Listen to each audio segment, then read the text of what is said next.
প্রিয় দর্শক, আপনাদেরকে স্বাগত জানাচ্ছি রতন তালুকদার লাইভে। আজকে একটি বিষয় বলতে চাই, সেটি হলো গাইবান্ধার পলাশবাড়ি একটি মন্দির। সেই মন্দিরে 81 ফুট লম্বা রাম মূর্তি হচ্ছে। সারা দেশে হই হুল্লাস, সারা দেশে আলোচনা। বিষয়টি এখন বলতে গেলে টক অব দ্য টাউন। এমনকি এই যে সংসদ অধিবেশন চলছে, সেখানেও আলোচনা হচ্ছে। যাক, একটি বিষয় বাংলাদেশের ইতিহাসে বোধহয় বলবো, এই যে প্রথম যে বাংলাদেশে ধর্মীয় সংখ্যালঘু সম্প্রদায়, হিন্দু, বৌদ্ধ, খ্রিস্টান, তাদের অধিকার, তাদের উপাসনালয় হোক, মন্দির হোক, গির্জা হোক, যে কোনো ধরনের উপাসনালয়, সেগুলো নিয়ে কথাবার্তা হচ্ছে। এর আগে কিন্তু এসব নিয়ে কথাবার্তা হয়নি, অন্তত সংসদে না। যতটুক জানি, তৎকালীন বিএনপির সাংসদ রুমিন ফারহানা নাসিরনগরের দুর্গাপূজার সময় যে ঘটনা ঘটেছিল, সেই কারণে যখন সাম্প্রদায়িকতার একটি ভয়াবহ ঘটনা ঘটে দুর্গাপূজাকে কেন্দ্র করে, সেটি নিয়ে রুমিন ফারহানা অত্যন্ত সাবলীল ভাবে, তিনি তো এমনিতেই খুব সুন্দর করে কথা বলেন, তিনি ব্যাখ্যা করেছেন সেখানে কি হয়েছিল এবং হিন্দু সম্প্রদায়ের উপর যে বৈষম্য, নিপীড়ন, নির্যাতন, ভয়, ভীতি, আতঙ্ক, এসব নিয়ে তিনি বিস্তৃত ব্যাখ্যা করেছিলেন। তখন তিনি ছিলেন বিএনপির সাংসদ। এবারও তিনি খুব ভোকাল এই ব্যাপারে। এবার কিন্তু তিনি স্বতন্ত্র হয়ে ব্রাহ্মণবাড়িয়া থেকে পাশ করে এসেছেন, নিজের একক শক্তিতে, সাহসে, বিপুল ভোটে তিনি জয়লাভ করে এসেছেন।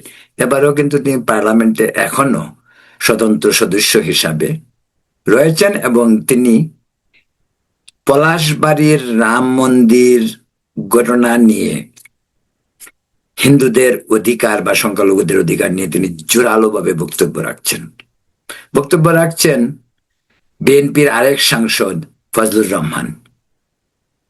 বক্তব্য রেখেছেন গোপালগঞ্জ থেকে বিএনপির সাংসদ, নির্বাচিত সাংসদ, এবং আরো একজন, আমার ঠিক নামটি এখন মনে পড়ছে না।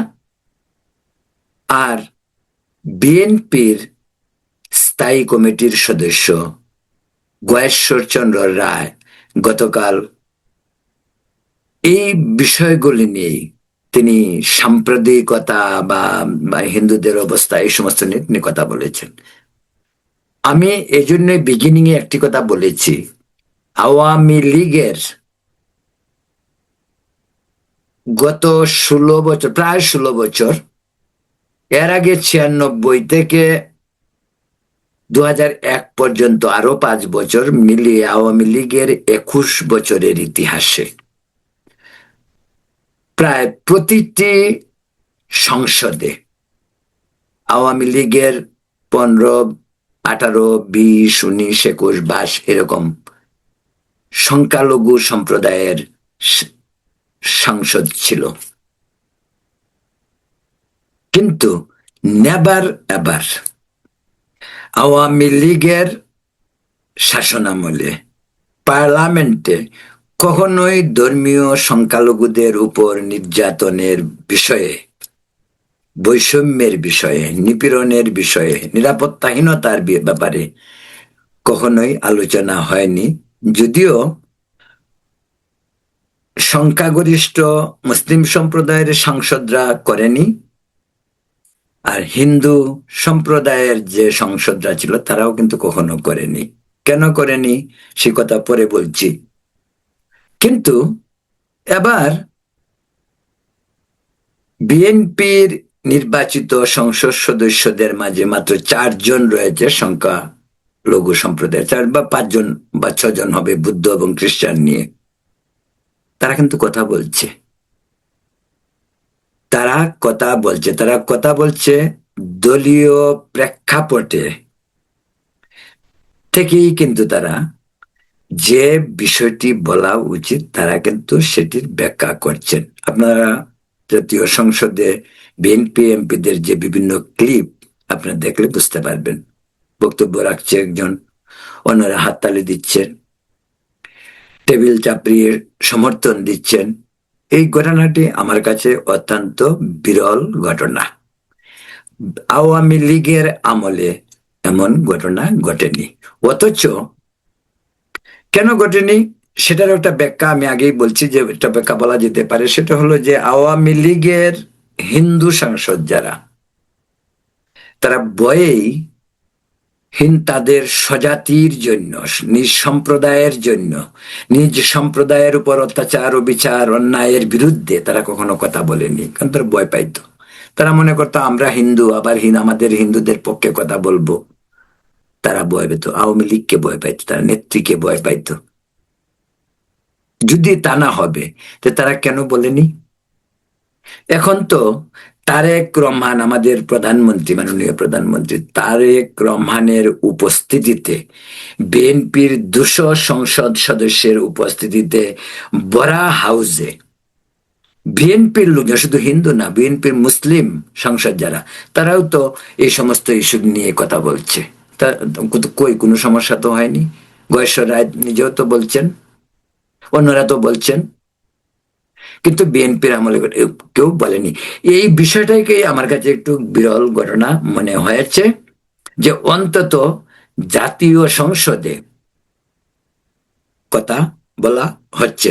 কিন্তু আমার কাছে একটি বিষয় সারপ্রাইজ, যে যেভাবেই বলুক, জামাতকে যেভাবে রাজাকার বলা হোক, মুক্তিযুদ্ধের বিরুদ্ধে শক্তি বলা হোক, যাই কিছু বলা হোক, ডক্টর ইউনূসের আমলে জামাতের যে ভূমিকা, বিশেষ করে গত দুর্গাপূজায় জামাত বিভিন্ন জায়গায় পাহারা পর্যন্ত দিয়েছে।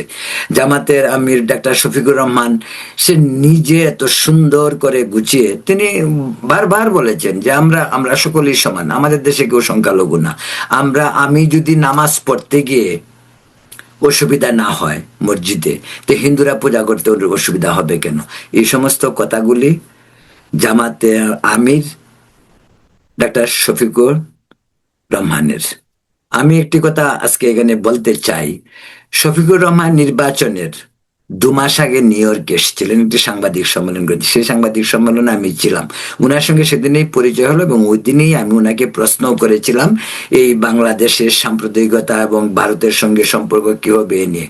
এত সুন্দর করে তিনি তার প্রশ্নগুলির উত্তর দিয়েছেন, যে কোনো একজন লোক, আমি জানি এর ভিডিও ক্লিপ এখনো রয়েছে, তিনি হিন্দু, মুসলিম, বৌদ্ধ, খ্রিস্টান সকলের একসাথে সম্মিলিতভাবে বসবাসের যে উদারতার কথা বলেছিলেন, যে কোনো লোক শুনলে খুশি হবে। এবং তিনি এও বলেছিলেন, আমার প্রশ্নের উত্তরে তিনি এও জানিয়েছিলেন, গত দুর্গা পূজায় জামাতের ভূমিকাটি অত্যন্ত বন্ধুত্বপূর্ণ, সহমর্মিতা, সৌহার্দ্য, এই সমস্ত নিয়ে তিনি কিন্তু কথা বলছেন। দুর্গাপূজা যাতে কোনো ধরনের বিঘ্ন না ঘটে, তার জন্য দুর্গাপূজায় তারা পাহারার ব্যবস্থা করেছিলেন। এবং তিনি এও বলেছিলেন যে আমার ধর্মকর্ম করতে যদি পাহারা না লাগে, তাহলে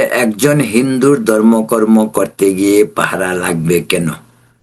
এটি জামাতের আমির ডাক্তার শফিকুর রহমানের বক্তব্য। তো প্রিয় দর্শককে বলছি যে এসব বিষয় নিয়ে আলোচনা হচ্ছে। পলাশবাড়ির কথা আমি অনেকগুলি ভিডিও করেছি, পরে আবার করব।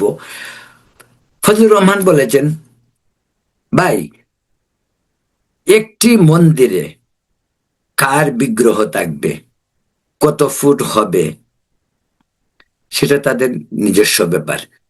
এটা হইতে পারে যে আইকনিক কোনো কিছু হয়, যেমন ধরা যাক 100 ফুট, এমনকি যে ওইখানে যে 80